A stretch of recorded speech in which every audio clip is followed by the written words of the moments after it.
জন্ম এখানে মৃত্যু। ও এই মাছ বিক্রি হয় না, ধরাই হয় না।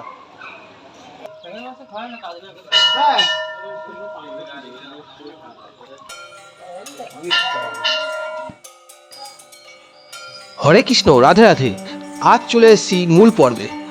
আজ যে মন্দিরে রয়েছি সেটি হলো যোগাদ্দা মায়ের মন্দির।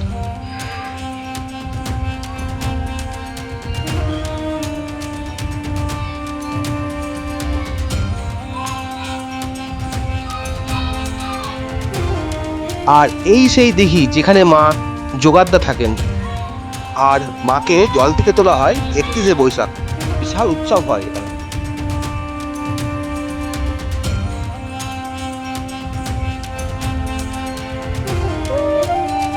দিঘিটির নাম ক্ষীর দিঘি।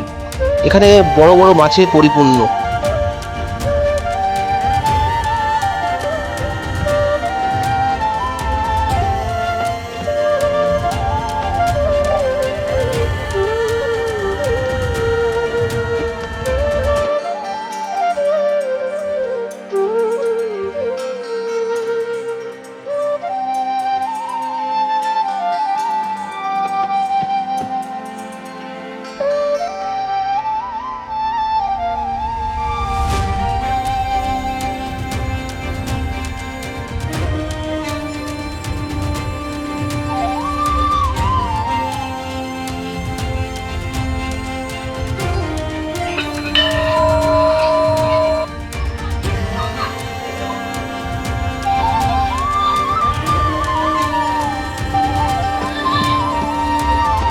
আর আমরা এখন যেদিকে যাচ্ছি এদিকে রয়েছে ভক্তদের জন্য গেস্ট হাউস। যদি কোনো ভক্ত মনে করে এখানে এসে থাকবে এবং ঘুরে মায়ের মন্দিরের সঙ্গে ঘুরে দেখবে, তার জন্য সুব্যবস্থা রয়েছে। এবার আমরা যাব ওই দিকটা।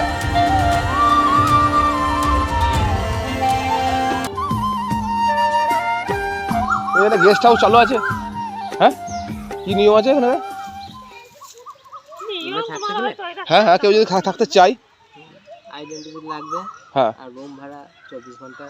এসি নিতে গেলে 800 টাকা, নন এসি 600 টাকা। এসি 800 টাকা, এসি 800 টাকা, নন এসি 600 টাকা। আচ্ছা আচ্ছা। যারা থাকবে তাদের আর সব আছে। হ্যাঁ হ্যাঁ। আর এমনি 10টা রুম আছে টোটাল, তাই তো? আর এমনি এখানে আপনার হচ্ছে ভোজনের ব্যাপার কি আছে? ভোজনের ব্যাপার, দুপুরে খাওয়া দাওয়াটা আপনি মায়ের ভোগ খেয়ে নিতে পারেন কখন যেটা। রাত্রে খাবারটা যা অর্ডার করবেন সেরকম রুমে চলে আসবে, পয়সা দিয়ে যাবে। আচ্ছা আচ্ছা, এই চলে সেটা হয় রুটি বা ভাত দুটোর মধ্যে যে কোনো একটা, তার সাথে দুটো সবজি বা একটা সবজি ডাল এরকম ভাবে। আচ্ছা গ্রাম বাংলা ইয়ে তো, এটা একটু শহর এলাকা। আচ্ছা, এগুলো কারা দেখাশোনা করছে? আপনারাই? এই তো কাকিমা আছে। ও, আপনাদের বাড়ি কোথায়? এখানেই? হ্যাঁ, এই গ্রামে। এই দিঘিটা কত জায়গা নিয়ে? এই সামনে তো 31শে বৈশাখ প্রোগ্রাম, তো অনুষ্ঠান চলে এলো তো। প্রতি বছর 31শে বৈশাখ হয়, তাই তো? মা যোগাদ্দা মাকে জল থেকে তোলা হয় এই টাইমে, তাই তো? দিয়ে পুজো হয়, আবার জলের তলায় আবার মাকে রেখে দেওয়া হয়, তাই তো? জ্যৈষ্ঠ মাসের 4 তারিখে একবার তোলা হয়। আচ্ছা আচ্ছা, এটাই রীতি চলে আসছে। হ্যাঁ হ্যাঁ। আর গেস্ট হাউসগুলো দেখে আসো।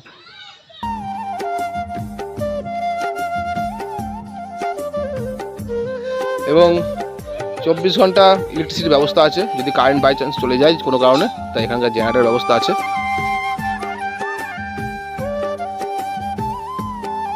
হচ্ছে গেস্ট হাউস। তা তোমরা শুনলেই, এখানকার রুম ভাড়া হচ্ছে নন এসি 600 টাকা আর এসি 800 টাকা 24 ঘন্টার জন্য। তোমরা যদি কেউ এখানে থাকতে চাও বা যোগাযোগ করতে চাও, আমি ডেসক্রিপশনে তাদের যোগাযোগ নাম্বার দিয়ে দেবো। আর জায়গাটা খুব মনোরম পরিবেশ, সত্যি এসে নিরিবিলি যদি কেউ থাকতে চাও, এটা উপযুক্ত আসার মতনই জায়গা। আমার তো জায়গাটা ঘুরে খুব ভালো লেগেছে, মানে আমিও আগে অনেকবার এসেছি আর আজকেও এলাম। একদম প্রাকৃতিক পরিবেশের মধ্যে।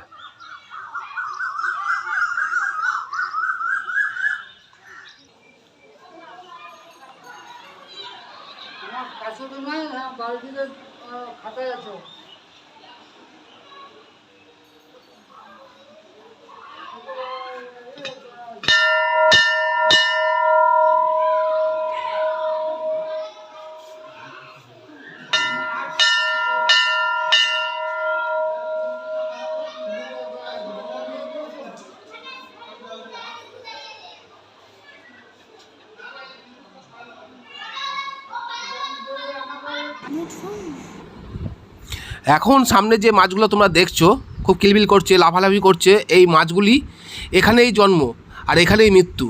এই মাছগুলিকে ধরার কারো অনুমতি নেই আর মন্দিরের পক্ষ থেকে। আর বিশেষ করে এগুলো কারো মনস্কামনা পূর্ণ হলে মাছ ছেড়ে যায়, সেগুলাই বড় হয়।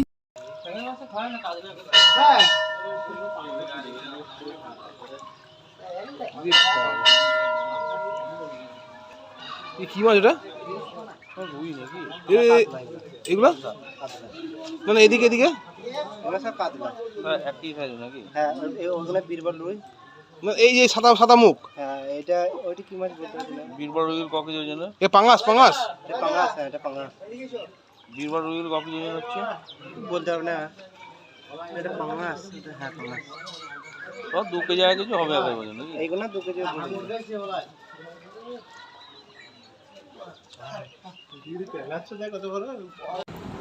আর অনেকেই বাইরে থেকে বিস্কুট খাবার টাবার কিনে নিয়ে আসে এই মাছগুলির জন্য।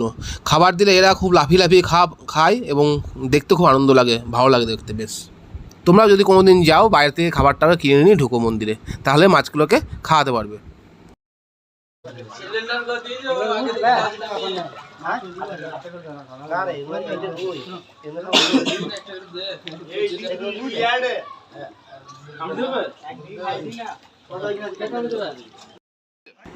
আর এখানে অনেকক্ষণ সময় কেটে গেল। এবার চলে যাব কমিটির কাছে। ওনাদের কাছে গেস্ট হাউসের ফোন নাম্বার নেব, যাতে তোমরা ওই ফোন নাম্বারে কথা বলে এখানে বুকিং করতে পারো। তারপরে বেরিয়ে যাব আমরা আমাদের নিজেদের জায়গায়। এটা হচ্ছে কমিটির টেবিল, আর এই ডিটেলসটা দেওয়া থাকলো। যদি কোনো ব্যক্তি মনে করো, কোনো বন্ধুরা মনে করো যেখানে আসবা, এখানে ফোন নাম্বার দেওয়া হয়ে গেল, এনাদের সাথে যোগাযোগ করে তোমরা এখানে আসতে পারো। জন্ম এখানে মৃত্যু। ও এই মাছ বিক্রি হয় না, ধরাই হয় না, এখানে মাছ ছাড়তেও হয় না, বাইরের লোক ছেড়ে দিয়ে যায়। ও বাইরের লোক ছেড়ে, ছোটো ছোটো বাচ্চা ছেড়ে দিয়ে যায় বাইরের লোক, গামলা করে ছেড়ে দিয়ে যায়। তাই বলে এই পুকুরে মাছ দিয়ে মায়ের ভোগ হয়। আগে হতো, এখন ও আগে ছিপি ধরতো না, হ্যাঁ হ্যাঁ, ওই মাকে দিয়ে আসতো। এখন তো সব ছিপি সব বন্ধ। আচ্ছা আচ্ছা, আগে এই মাছেরই মায়ের ভোগ হতো, এখন সেটা বন্ধ রয়েছে। আচ্ছা, গ্রামের লোক মাছ দেয় না এখন, যে পুকুরে মাছ ধরুক মাকে আগে দিয়ে আসবে। ও মাকে আগে দিয়ে আসবে। আচ্ছা আচ্ছা আচ্ছা, আপনার নামটা? আচ্ছা ঠিক আছে, ঠিক আছে, আমরা আসছি আজকে, আবার দেখা হবে অন্য সময়। ঠিক আছে, জয় মা জগদ্দা। এবার আমরা আস্তে আস্তে মন্দির থেকে বেরিয়ে যাচ্ছি। আর মন্দিরের বেরোনোর গেট হচ্ছে একটু ওই দিক দিয়ে, আমরা একটু শর্টকাটে যাচ্ছি। চলে যাও, চলো। আমরা এবার মন্দির থেকে বেরিয়ে যাচ্ছি, আমরা এবার বাইরে বেরিয়ে যাচ্ছি মন্দির থেকে। আমরা মন্দিরে প্রবেশ করেছিলাম একটু সাইড দিয়ে, আর এই যে সামনে যে দেখা যাচ্ছে এটাই হচ্ছে মন্দিরের মেন গেট, মানে ঢোকার মেন জায়গা। আর আরেকবার ভালোভাবে তোমাদের দেখিয়ে দিলাম মন্দিরের কমিটির ফোন নাম্বার এবং গেস্ট হাউসের বুকিং করার নাম্বার। তা তোমরা অবশ্যই যোগাযোগ করে এখানে এসো। ধন্যবাদ, আজকের ভিডিও এখানেই রাখলাম।